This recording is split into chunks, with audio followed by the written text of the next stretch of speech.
La Operación Barbarroja, que tan feliz se prometía el alto mando en 1941, se había saldado con un rotundo fracaso. ¿Te gustaría saber más? Quédate aquí en Historia para Todos.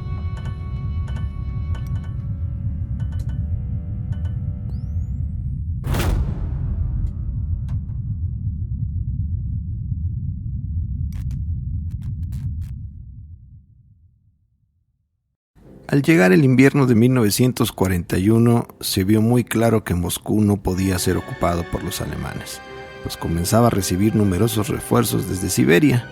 Por ello, a la Wehrmacht, que había enterrado nada menos que a 800,000 soldados, no le quedó de otra más que cavar trincheras, resistir y prepararse para 1942, y en ese año tratar de retomar la senda triunfal, o lo que se habían prometido.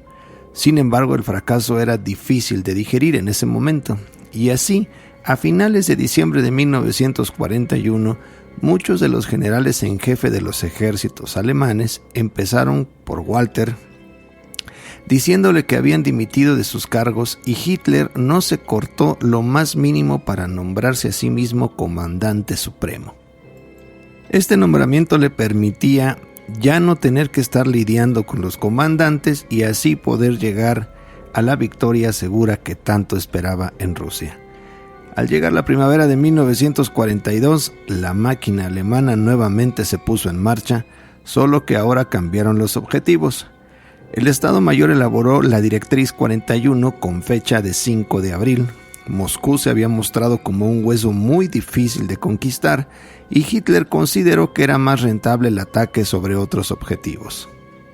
Los alemanes necesitaban suministros básicos como combustible y cereales. De esta manera, los pozos petrolíferos de Caspio adquirieron una importancia muy considerable a los ojos del ejército alemán.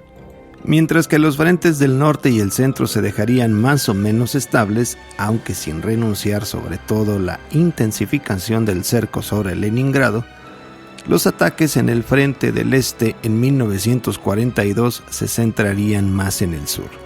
El objetivo de la Directriz 41 planteaba la necesidad de que con la llegada del buen tiempo en ese año, avanzar sobre Cáucaso a través del sur de la Unión Soviética o de la ex Unión Soviética y alcanzar el preciado petróleo que tanto ansiaban los alemanes en aquel entonces. Dicho sea de paso, también se harían con el control de las amplias zonas para obtener los cereales de la zona, así como el dominio de las numerosas industrias que abundaban en los cursos de los ríos Don y Volga. Esta ambiciosa ofensiva militar iba a ser bautizada con el nombre de Operación Azul.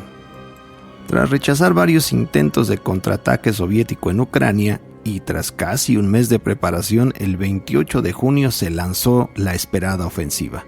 En ella participaban 10 ejércitos, 6 alemanes, de los que 2 eran blindados, 2 rumanos, un húngaro y un italiano.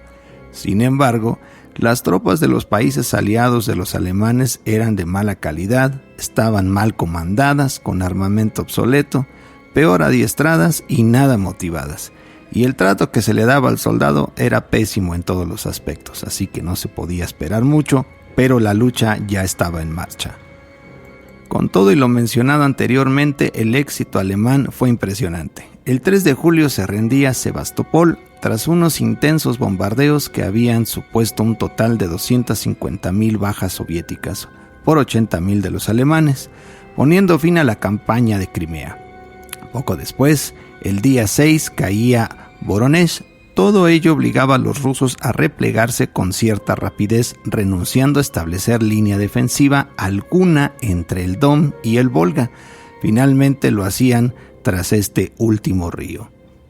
La retirada soviética no era el fruto del pánico, como se podía dar esa primera impresión, sino que los soviéticos no podían competir con los alemanes en campo abierto y que debían de momento acumular fuerzas. El jefe del Estado Mayor del Alto Mando alemán, Franz Halder, era de esta opinión y alertó a Hitler de que, según los datos de inteligencia, 1,000,000 de soldados soviéticos podían estar concentrándose en la ribera oriental del Volga, dispuestos a realizar un contraataque. Pero el canciller no le hizo caso. Cegado por su desprecio hacia los eslavos, pensaba que los rusos estaban cada vez más agotados y también sus ejércitos a punto del colapso. Pero insistió en que se había de proseguir con el avance sin establecer excesivas precauciones. Semanas más tarde, harto de las sensatas advertencias del alemán Halder, lo quitaría de su cargo y luego lo enviaría a prisión, acusado de conspiración. Si te gustó esta primera parte, nos encantaría mucho que nos regalaras pulgar arriba y te suscribas a nuestro canal. También puedes seguirnos en TikTok, te dejamos un link en la caja de descripción para que también puedas ver nuestros pequeños trabajos que pueden saciar tu curiosidad histórica. Esto fue Historia para Todos.